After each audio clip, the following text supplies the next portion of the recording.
Менің каналыма қош келдіңіздер. Жалпы менің каналымда алдағы уақытта өте көптеген осы әсіресе жасанды интеллект, вайп кодинг арқылы тапсырмалар парағын жасау деген сияқты түрлі видеолар шығатын болады. Өте көп идея бар менде, сол үшін менің каналыма міндетті түрде тіркеліп, лайк басып, комментарий жазып, менің видеоларым арқылы жасап жатқан болсаңыздар, өздеріңіз пікірлеріңізді міндетті түрде жазып кетіңіздер. Және де маған подписчик керек, сол үшін міндетті түрде тіркелуді ұмытпаңыздар, бөліссеңіздер де болады. Ал енді кеттік. Бүгінгі видеода осыны ұяшық дейді ғой бізде, ұяшықна квизбокс, сандықша деп солай атап қойғам өзімше. Қалай құрастыруға болады? Яқта мысалы сұрақ болады, бала дұрыс жауап берсе дұрыс деп басасыздар, егер оқушы қате жауап берсе қате деп басасыздар. Байқасаңыздар андай звугымен жасап қойғам, бірақ мен сіздерге қазір осындай жасауды көрсетем, но дайын сұрақ жауапты бірден енгізуді, яғни сіз ол сұрақтарды әр кез сайын өзгертіп отыруға болатындай қылып көрсететін боламын. Мына менің басында істегенім, бірақ кейіннен мен уже басқаша жолдарын біле бастадым десем де болады, яғни қалай дайын сұрақ жауаптармен тура жасауға болады деген сияқты. Жалпы бұны қандай кезде қолданамыз? Тақырыпты қайталаған кезде, үй жұмысын сұраған кезде қолданамыз. Тоже алтын сандық деген атаумен қоя берейік. Осы суретті қолдана берейік. Осы звуктар қолданыла берсін. Мына жерде де бар. Тоже осылай жасалған. Мне кажется, бұл қате түрі сияқты, бұны өшіре салайын.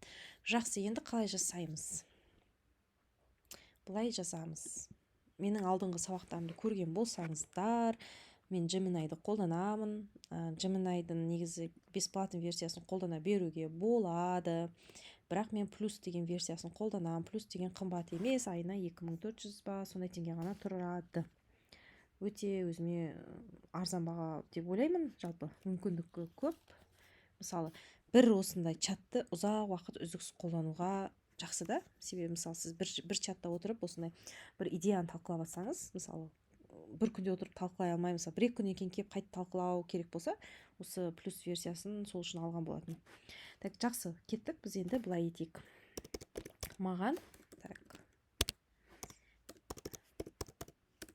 егер мен жай сөйлеп жатсам, мен сөйлегенім сіздерге асықпай болса, мен 2x'ге қойып, немесе жаңағы жылдамдатып, жылжытып көрсеңіздер болады. Маған үй жұмысын, мысалы, үй жұмысын сұрағанда сабақты бекіткенде қайталау жасағанда қолдануға болатын алтын сандық атты ұяшықтармен болатын тапсырма, мысалы тақтасы керек. Ол жерде сұрақ беріледі. Оқушы дұрыс жауап берсе, дұрыс батырмасын басады. Егер қате жауап берсе, қате батырмасын басады. Былай дейін. Осыны құрап бер, сосын мен дайын сұрақтарды, жоқ, былай етейік, бүйтіп дұрыс қате емес, былай жауап жасайыншы.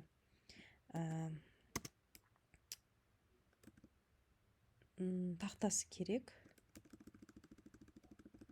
Ол жерде сұрақтар болады, және астында 3 емес 4 варианты жарайды. Онда мұндай емес, бұл тест сияқты болып қалады екен. Лучше жаңағы қате дұрыс деген бола берсін. Сұрақтар болады. Ол жерде егер оқушы дұрыс жауап берсе дұрыс батырмасы, егер қате жауап берсе қате батырмасы басылады. Так, ұяшықтардың бетіндегі суреттің орнына мен мына әдісті мысалы бір деп жазамыз. Бұны түсіну үшін менің алдыңғы видеоларымды көріңіздер. Сосын қалай біз осы суретті қоямыз деген мен алдыңғы видеоларда айтылған. Сол жақтан көрсеңіздер болады. Сосын әрбір ұяшықты басқан кезде тоже осы звук қоюды да мен көрсеткем алдыңғы видеоларда. MP3 дыбысы ойнасын.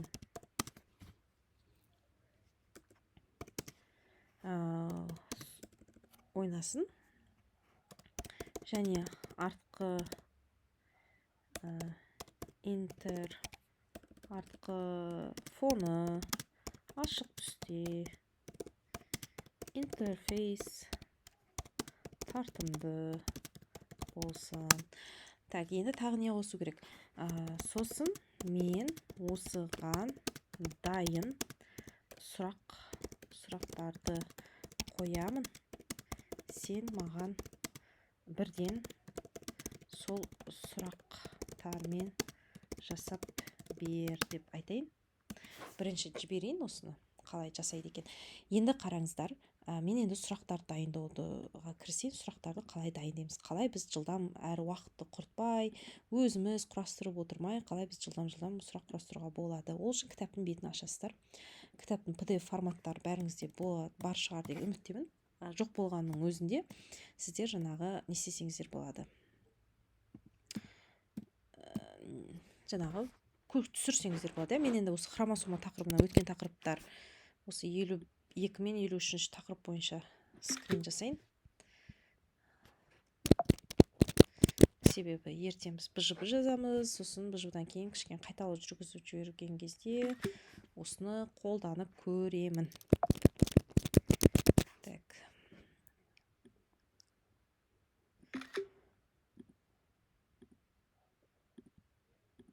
Ой, мына жерде маған уже сандықтың суретімен жасап беріпті.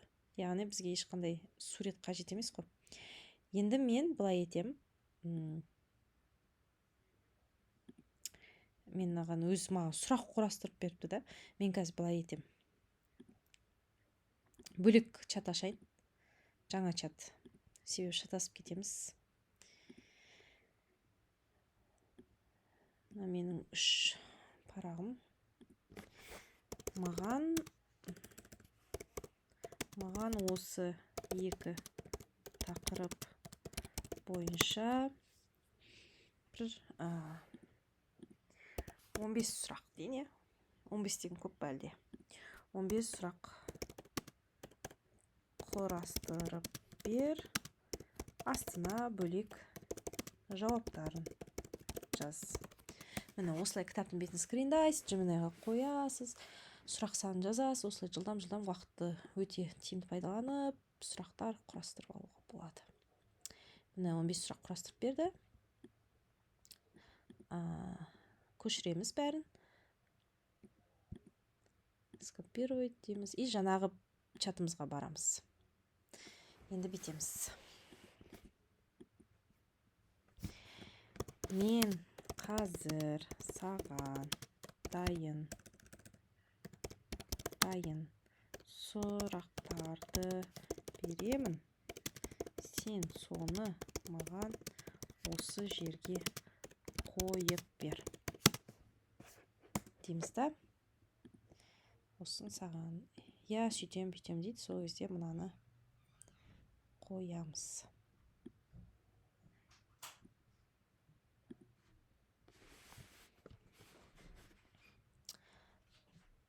маған қазір өзгертіп береді осыны. Өзгертіп жатқанын мына жерден көруге болады. Міне. Мен жазған сұрақтарды қойып жатыр ма? Қазір осы жерде көрінеді. Міне, мен қойған сұрақтарды қойып жатыр екен.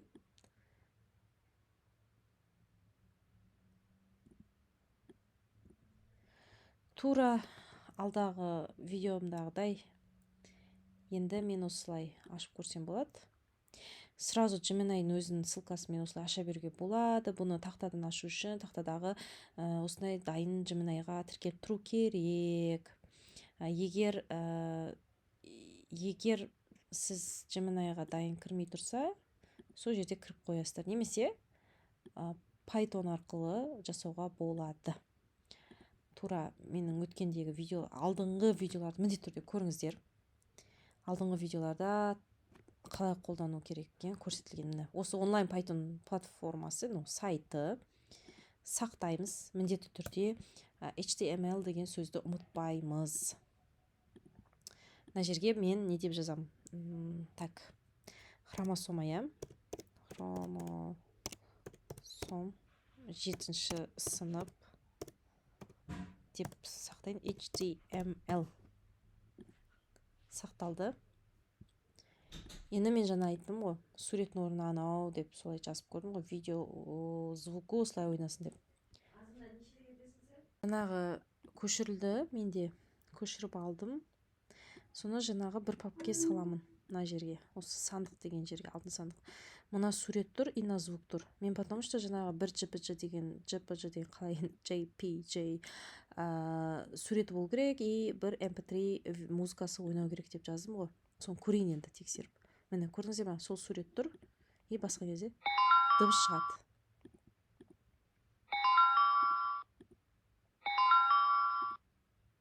Дұрыс.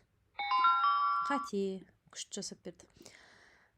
Мінекей осылай біз аз уақыт ішінде күшті тапсырма құрастырдық. Енді мынандай музыканы көшіруді, жаңағы суретті қалай жасауды мен алдыңғы видеоларда айтқам. Музыканы звук викторины деп іздейсіздер. Googleға звук викторины. Сол жерде неше түрлі звуктар шығады. Жаңағы жеңген кезде ойнайтын, басқан кезде ойнайтын, жеңілгенде ойнайтын, соңында құттықтауда ойнайтын неше түрлі звуктар болады. Соның бәрін өзіңіздің фантазияңызға байланысты көшіресіздер, бір папке саласыздар. Ішінде міндетті түрде бір MP3 ойнасын. Мысалы, мына кнопка басқан бір MP3 ойнасын. Дұрыс жауап берсе 2 MP3 ойнасын. Қате жауап берсе 3 MP3 ойнасын. Мысалы, соңында жарайсыздар деп шыққан кезде 4 MP3 ойнасын десеңіздер, 4 звук жасап қоясыздар да, 1 MP3, 2 MP3, 3 MP3, 4 MP3 деп жазып қоясыздар. Сурет то же самый. Жаңағы, мысалы, артында фонда бір JPG тұрсын. Әрбір ұяшықта, мысалы, 2-ші JPG тұрсын деген сияқты солай жазып қоясыздар. Алдыңғы видеоларда анық айтылады ол туралы. Солай сіздер көшіріп қоясыздар. Жақсы. Сіздерге барлығы түсінікті болса, каналға тіркеліп кетіңіздер, комментарий жазып кетіңіздер. Сіздерге сабақ ұнады деген ойдамын. Және де алдағы уақытта өте тағы да қызықты видеолар, сабақтар шығатын болады. Сау болыңыздар.